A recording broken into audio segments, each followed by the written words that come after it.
Hello प्रिय विद्यार्थियों, जैसे कि हम पढ़ रहे हैं संख्याओं का एचसीएफ एवं एलसीएम कैसे निकाला जाता है। अगर एक बार पढ़ लोगे तो हमेशा के लिए नहीं भूलोगे। जैसे कि 2 से भाज्यता का नियम, 3 से भाज्यता का नियम और 5 से भाज्यता का नियम से हम एचसीएफ और एलसीएम को निकालना सीखेंगे। अगर मान लो बड़ी संख्या आ गई तो ये कैसे पता चलेगा कि दो इस संख्या के अंदर निश्चित ही 2 का ही भाग जाएगा, या इस संख्या के अंदर निश्चित ही 3 का भाग जाएगा, या इस संख्या के अंदर निश्चित ही 5 का भाग जाएगा, 5 के बाद में 7 का भाग जाएगा। ये कैसे पता चलेगा? इसके लिए 3 नियम पढ़ेंगे भाज्यता के। जैसे कि 2 से भाज्यता का नियम क्या होता है, 3 से भाज्यता का नियम क्या होता है और 5 से भाज्यता का नियम क्या होता है। तो सर्वप्रथम पढ़ते हैं कि 2 से भाज्यता का नियम क्या होता है। तो 2 से भाज्यता का नियम यही होता है, जिस संख्या का इकाई अंक 0, 2, 4, 6, 8 हो तो वह संख्या 2 से भाज्य होती है। किससे भाज्य होती है? 2 से। मतलब जिस संख्या का इकाई अंक 0, 2, 4, 6, 8 हो वो संख्या में 2 का भाग निश्चित जाता है, यानी कि वो संख्या 2 से डिवाइड होती है। कितने से डिवाइड होती है? 2 से। जैसे कि मान लो 24 है, इसका इकाई अंक कितना है? 4 है, तो इस संख्या में निश्चित ही 2 का भाग जाएगा। इसी प्रकार से 3 से भाज्यता का नियम पढ़ते हैं। 3 से भाज्यता का नियम ये कहते थे कि वो उन संख्याओं को क्या करो? अंकों का योग करो। अंकों का योग, जैसे अंकों का योग करने के बाद क्या करेंगे? उस संख्या के अंदर अगर 3 का भाग जाता है तो वह संख्या कितने से भाज्य होगी? 3 से भाज्य होगी। जैसे कि हमने मान ली 1, 2, 3, 5, 4 और 3, तो इस संख्या को इकाई अंक नहीं देखना है, इस संख्या में अंकों का योग करना है। तो अंकों का योग करेंगे 1, 2, 3, 5, 4 और 3 का अंकों का योग किया तो कितना आया? 18। 18 3 के पहाड़े में आता है, तो यानी कि 3 के पहाड़े में आता है, तो ये संख्या कितने से भाज्य है? 3 से निश्चित रूप से भाज्य है।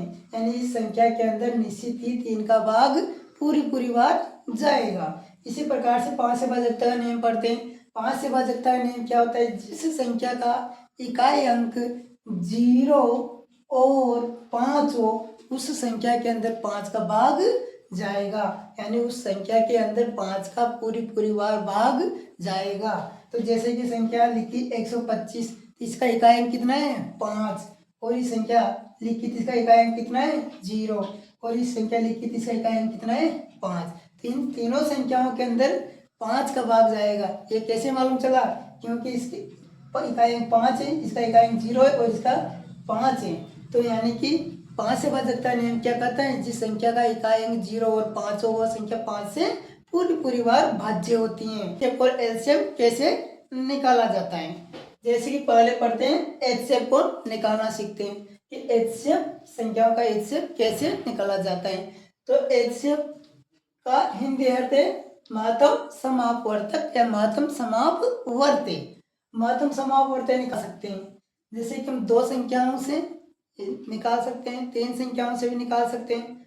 इस प्रकार से हम यहाँ पर पहले 2 संख्याओं का महत्तम समापवर्तक निकालते हैं। मान लो संख्या एक है 20 और एक है 35, इनका निकालना है एचसीएफ का। एचसीएफ 35 और 20 का एचसीएफ यानी कि महत्तम समापवर्ती निकालना है। अब इनका महत्तम समापवर्ती निकालने के लिए 35 और 20 यानी कि 20 और 35 के क्या करना पड़ेगा? अभाज्य गुणनखंड करना पड़ेगा। उसके लिए अभाज्य गुणनखंड क्या होता है? अभाज्य गुणनखंड के हम अंदर अभाज्य संख्याओं का भाग देते हैं। किस संख्याओं का भाग देते हैं? अभाज्य संख्याओं का भाग देते हैं। और अभाज्य संख्याएं क्या होती हैं? जिस संख्या में यानी स्वयं का ही भाग जाता है, यानी कि खुद स्वयं संख्या का ही भाग जाता है या एक का भाग जाता है, वो होती है अभाज्य संख्याएं। मान लो जैसे कि 2 के अंदर 2 का ही भाग जाता है तो ये एक अभाज्य संख्या है। मान लो 3 में 3 का ही भाग जाता है तो एक अभाज्य संख्या है। जैसे 5, 7, 11 और 13, इस प्रकार से हम अभाज्य संख्याओं का भाग दिए जाते हैं अभाज्य गुणनखंड के अंदर। अगर 2 का भाग गया तो 2 का देंगे, अगर 2 का भाग नहीं गया तब कितने का भाग देंगे? 3 का भाग देंगे। अगर 3 का भाग नहीं गया तो 5 का भाग देंगे। यह क्रम हमें आगे बढ़ाता जाना है जब तक संख्याओं का आगे भाग चला जाता है। उसके लिए हम थोड़े थोड़े भाज्यता के नियम को भी समझते चलेंगे, यानी कि भाज्यता के नियम से भी इनको भाज्य गुणनखंड को ज्ञात करेंगे। उससे क्या है, हमें ये सुविधा हो जाएगी कि किस संख्या के अंदर किस संख्या का भाग जाता है। भाज्यता का नियम समझने से क्या सुविधा हो जाएगी कि किस संख्या के अंदर किस संख्या का भाग जाता है। तो निकालते हैं 20 एवं 35 का एचसीएफ, महत्तम समावर्ती।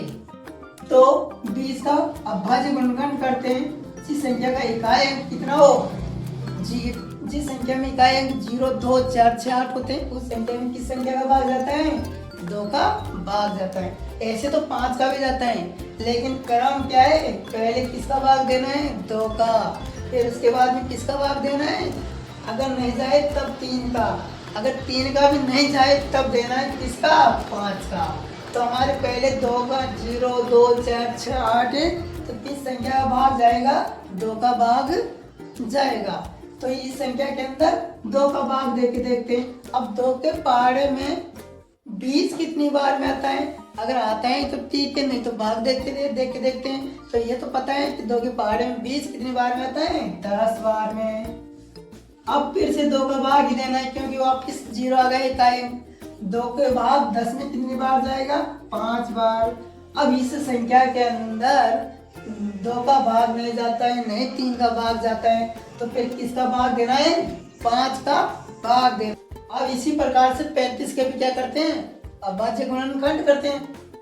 तो 35, अब 35 में इकाई कितना है, 5 है, तो ये इकाई 5 किस संख्या का भाग जाएगा, 5 का भाग जाएगा। ये मालूम चल गया हमको कि जिस संख्या का इकाई 0, 2, 4, 6, 8 मतलब सम संख्या होती है, ये कौन सी संख्या होती है, सम संख्या, उसी संख्या में 2 का भाग जाता है। इस संख्या के अंदर 2 का भाग तो नहीं जाएगा।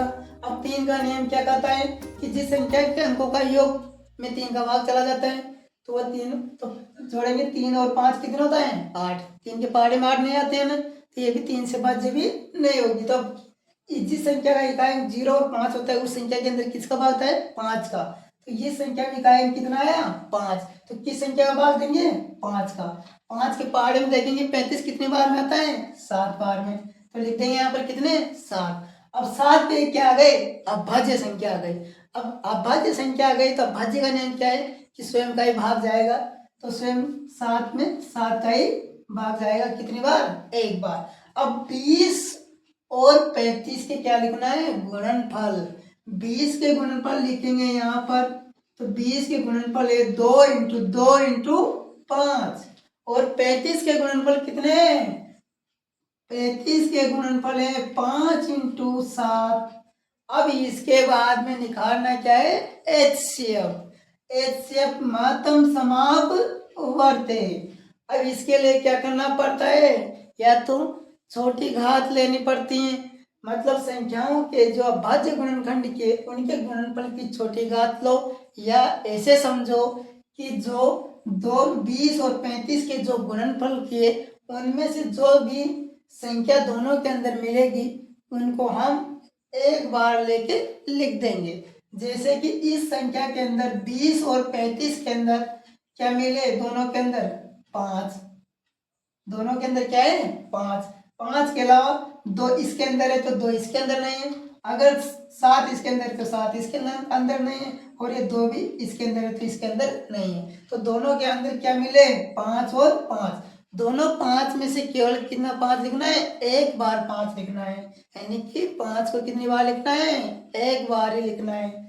और तो इसका एचसीएफ कितना हो जाएगा, 5। महत्तम समावर्ती कितना हो गया, 5। इस तरह से हम क्या निकाल सकते हैं, महत्तम समावर्ती एचसीएफ। हमने पहले 2 संख्याओं का एचसीएफ निकाल के देख लिया। अब देखेंगे 3 संख्याओं का एचसीएफ कैसे निकालते हैं, क्योंकि पहले कितनी संख्याओं का निकाला था, 2 संख्याओं का। अब निकालेंगे कितनी संख्याओं का, 3 संख्याओं का एचसीएफ कैसे निकाला जाता है। तो वही क्रम करना है, जो जैसे कि 2 संख्याओं का एचसीएफ निकाला था ना, वैसे ही कितनी संख्याओं का एचसीएफ निकलेगा, 3 संख्याओं का। तो जैसे कि पहले 12 के अभाज्य गुणनखंड करते हैं, 12 में किस संख्या का भाग जाएगा, 2 का, तो 2 का भाग देंगे, कितनी बार गया, 6 बार। और 6 में 2 का भाग कितनी बार गया, 3 बार। और 3 के अब 3 में किसका भाग जाएगा, 3 का, कितनी बार, 1 बार। इसी प्रकार से 15 के भी अभाज्य गुणनखंड करते हैं। अब इस संख्या का क्या है, इकाई अंक 5 है, लेकिन इसमें इकाई अंक अगर विषम है तब 2 का भाग नहीं जाता है, यानी विषम संख्या है तब किस संख्या का भाग नहीं जाता है, 2 का भाग नहीं जाता है। तो इस संख्या के अंदर 3 का भाग देंगे, तो 3 के पहाड़े में देखेंगे 15 आते हैं या नहीं आते हैं, अगर आते हैं तो 3 का भाग देते हैं, तो 3 के पहाड़े में 15 आते हैं तो 3 का भाग देते हैं। 3 के भाग पहाड़े में 15 कितनी बार में आए, 5 बार में, और फिर 5 के पहाड़े में 5 कितनी बार में आए, 1 बार में। इसी प्रकार से 18 का अभाज्य गुणनखंड करते हैं, इसमें इकाई अंक कितना है, 8 है, तो ये सम संख्या है। अब सम संख्या में किस संख्या का भाग जाता है, 2 का भाग जाता है, तो 2 का पहाड़ा में 18 कितनी बार में आया, 9 बार में। अब विषम संख्या आ गई तो अब 2 का भाग नहीं जाएगा, तो किस संख्या का भाग जाएगा, 3 का भाग देंगे, तो 3 के पहाड़े में 9 कितनी बार में आते हैं, 3 बार में, और 3 के पहाड़े में 3 कितनी बार में आते हैं, 1 बार में। अब तीनों संख्याओं का क्या कर लेंगे, जो भी अभाज्य गुणनखंड किए उनके गुणनफल को लिखेंगे पहले। तो जैसे कि 12 के गुणनफल 2 × 2 × 3, 12 के गुणनफल कितने हैं, 2 × 2 × 3, और 15 के गुणनफल कितने थे, 3 × 5, और 18 के गुणनफल कितने थे, 2 × 3 × 3।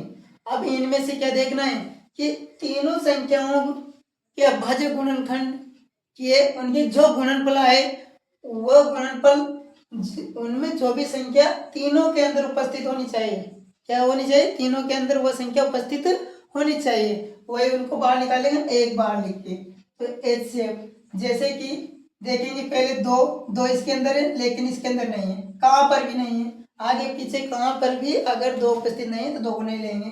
इसके बाद में देखेंगे ये 2 भी नहीं है, तो अब कितने, 3 को देखेंगे, इसके अंदर 3 ही उपस्थित है, इसके अंदर भी 3 उपस्थित है, और इसके अंदर भी 3 उपस्थित है, तो तीनों के अंदर 3 उपस्थित है, तो इस संख्या को हम यहाँ पर एक बार लिख देंगे, केवल 3 बार नहीं लिखना है, कितनी बार लिखना है, केवल सिर्फ एक बार ही लिखना है।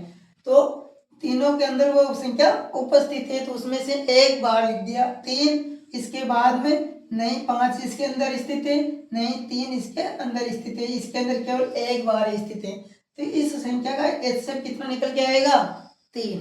इस तरह से हम किसी भी संख्या का HCF निकाल सकते हैं। अब हम क्या करते हैं कि 2 या 2 से अधिक संख्याओं का HCF निकालें, वो कैसे निकाला जाता है। तो मान लो संख्या ले लेते हैं 12 और 9 का एलसीएम निकालना है, यानी कि लघुत्तम समापवर्ती। तो 12 और 9 के एलसीएम कैसे ज्ञात करेंगे, तो वही काम करना है जो एचसीएफ के अंदर किया था कि अभाज्य गुणनखंड करने 12 और 9 के, लेकिन अब एचसीएफ के अंदर तो हमने अलग अलग संख्याओं का अलग अलग अभाज्य गुणनखंड किया था, इसके अंदर ऐसा नहीं करना है। इसके अंदर क्या करना है, 12 और 9 के एक साथ ही हम क्या कर लेंगे, अभाज्य गुणनखंड। जैसे कैसे कि 12 और 9 लिखेंगे, दोनों को एक साथ लेके चलेंगे, जबकि एचसीएफ के अंदर ऐसे नहीं किया था ना। एचसीएफ के अंदर हमने क्या किया था, 12 को अलग गुणनखंड किया था और 9 का अलग गुणनखंड किया था। इसमें क्या करना है, 12 और 9 दोनों संख्याओं को एक साथ लेके चलेंगे। तो सबसे पहले वही काम करना है, 2 का भाग देना है, जब तक 2 का भाग जाएगा वहां तक 2 का भाग देंगे, अगर जब 2 का भाग नहीं जाएगा तो फिर 3 का देंगे, 3 का नहीं तो फिर 5 का भाग देना है, यानी क्या अभाज्य संख्याओं का भाग देना है। तो 2 का भाग 12 के अंदर कितनी बार गया, 6 बार।